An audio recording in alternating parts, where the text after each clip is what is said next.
Assalamualaikum warahmatullahi wabarakatuh. Salam sejahtera bagi kita semua. Halo, bagaimana kabarnya hari ini? Saya berharap semua dalam keadaan sehat dan tetap semangat belajar. Pertemuan ini kita akan membahas mengenai pola, struktur, dan kaidah kebahasaan iklan. Simak videonya ya. Kategori pertemuan ini yakni pola-pola penyajian iklan, pola-pola penyajian slogan, pola-pola penyajian poster, struktur teks iklan, kaidah kebahasaan teks iklan, kaidah kebahasaan slogan, dan terakhir pola-pola penyajian poster.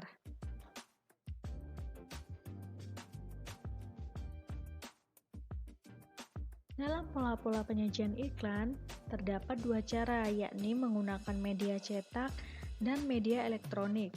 Dengan media cetak menghasilkan iklan baris dan iklan kolom. Ciri-ciri dari iklan baris yaitu kolom dalam iklan baris memiliki ukuran 3 x 5 cm. Tampilan iklan baris biasanya berwarna hitam putih. Isi iklan langsung to the point tanpa panjang lebar. Isi iklan juga berupa tulisan singkat. Terdapat singkatan kata, contohnya RM, yaitu rumah, DG, artinya dengan, dan sebagainya.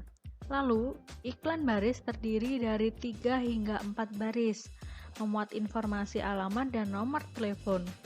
Sangat jarang iklan baris dilengkapi dengan gambar. Iklan jenis ini biasanya berada di dalam koran.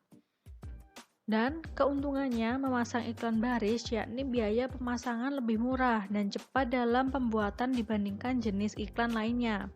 Nah,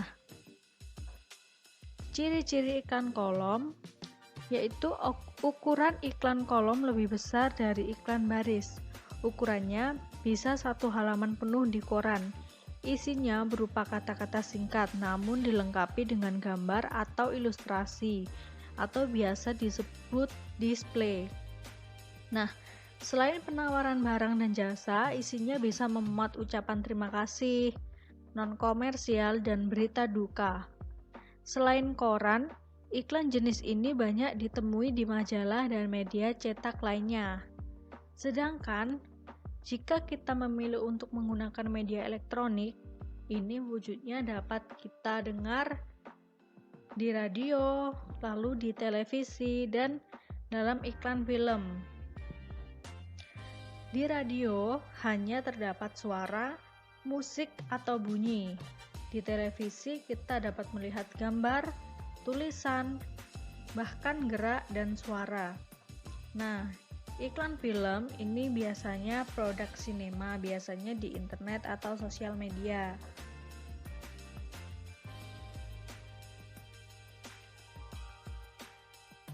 Cara penyajian slogan hampir sama seperti penyajian iklan, yakni menggunakan media cetak dan media elektronik.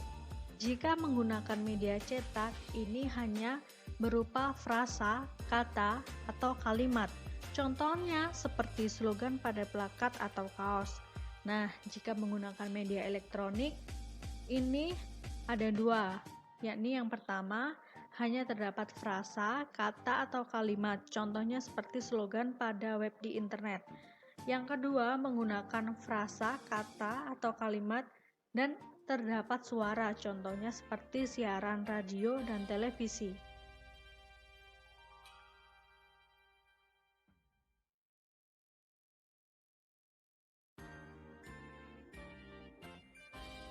Pola-pola penyajian poster hanya dapat menggunakan media cetak yang wujudnya hanya gambar dan tulisan. Pada pekan lalu saya hanya menjelaskan bahwa jenisnya hanya 4. Sekarang saya tambahkan satu lagi, yakni poster seni. Apa itu poster seni? Poster seni berisi mengenai ekspresi dan desain grafis yang bertujuan untuk seni. Hal ini biasanya dijadikan sebagai media komunikasi sekaligus media ekspresi bagi para pelajar dan mahasiswa dalam menuangkan ide kreativitas mereka. Nah, berdasarkan tujuannya terdapat 10. Yang pertama, poster propaganda. Poster ini memiliki tujuan untuk mengembalikan semangat pembaca atas perjuangan atau usaha seseorang dalam melakukan segala hal yang bermanfaat bagi kehidupan sosial. Dalam poster ini biasanya dimunculkan beberapa kalimat persuasif yang berfungsi untuk mengajak pembaca untuk sama-sama melakukan aksi tersebut. Misalnya saja, mari wujudkan Indonesia sehat. Nah, pada poster pecinta lingkungan, ini termasuk ke dalam poster tujuan propaganda. Selanjutnya, poster kampanye. Poster ini bertujuan untuk mencari simpati dari masyarakat pada saat akan dilakukannya pemilihan umum.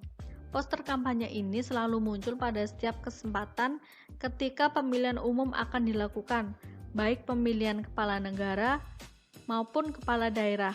Contoh kalimat poster kampanye adalah mari wujudkan Indonesia jujur dan adil. Yang ketiga, poster pencarian. Poster ini digunakan dengan tujuan untuk memuat sayembara bagi masyarakat yang menemukan orang yang dicari, baik perorangan, instansi, pemerintah, bahkan negara.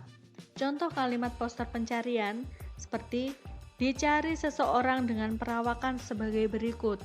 Nah, yang keempat, poster cheesecake.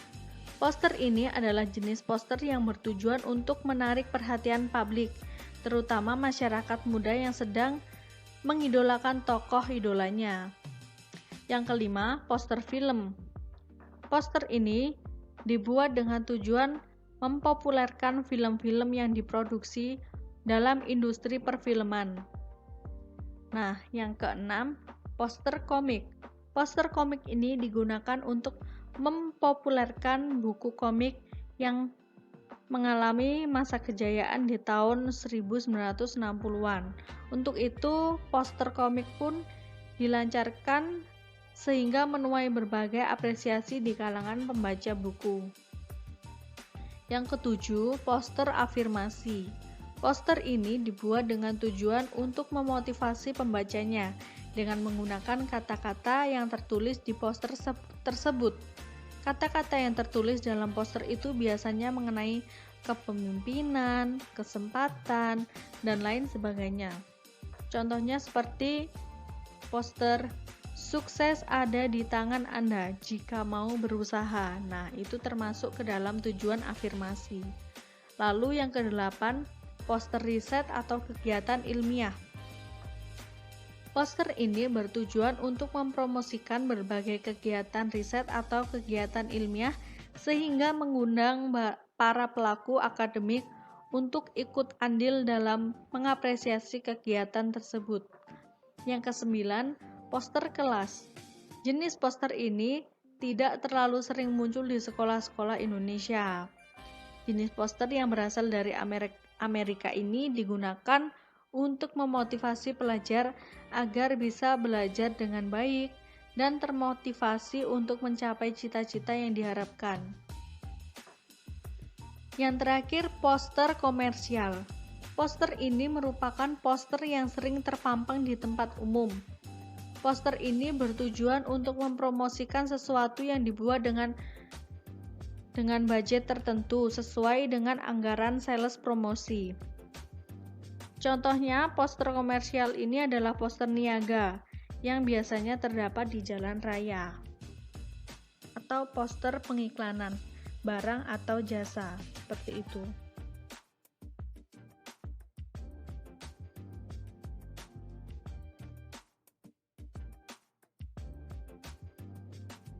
Selanjutnya, struktur teks iklan.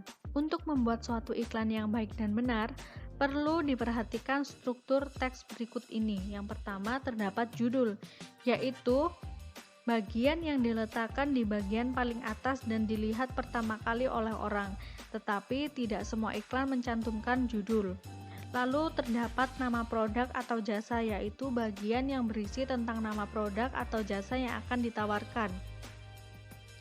Lalu selanjutnya, pernyataan persuasif ini terdapat dalam deskripsi, yaitu bagian yang menjelaskan produk atau jasa yang ditawarkan kepada masyarakat. Nah, dalam deskripsi ini juga penting mencantumkan alamat atau nomor yang dapat dihubungi. Kaidah kebahasaan teks iklan. Yang pertama, persuasif, bersifat membujuk secara halus. Interaktif, bersifat memerintah atau berupa ajakan. Berirama, memiliki persamaan bunyi. Positif, tidak menyinggung pihak lain. Deklaratif, singkat, padat, dan jelas.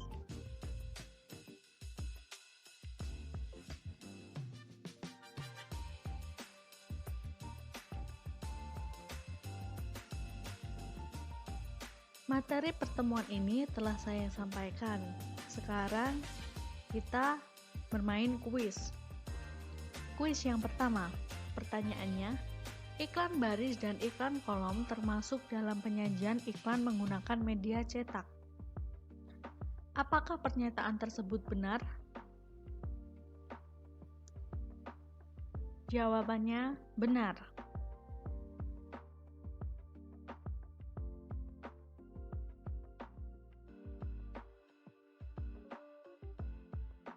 Kuis yang kedua, apakah teks iklan, slogan, dan poster berupa teks persuasif? Jawabannya ya, benar.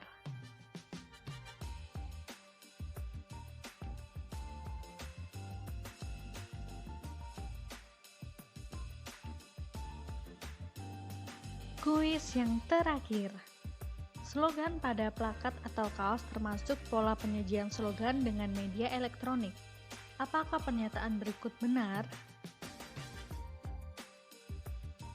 Salah. Slogan dalam media elektronik contohnya seperti siaran televisi atau dalam siaran radio.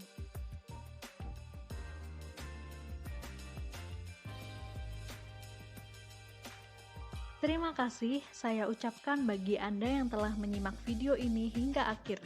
Mohon maaf apabila terdapat kesalahan pengucapan maupun penulisan. Tetap semangat belajar dan sampai jumpa di lain waktu.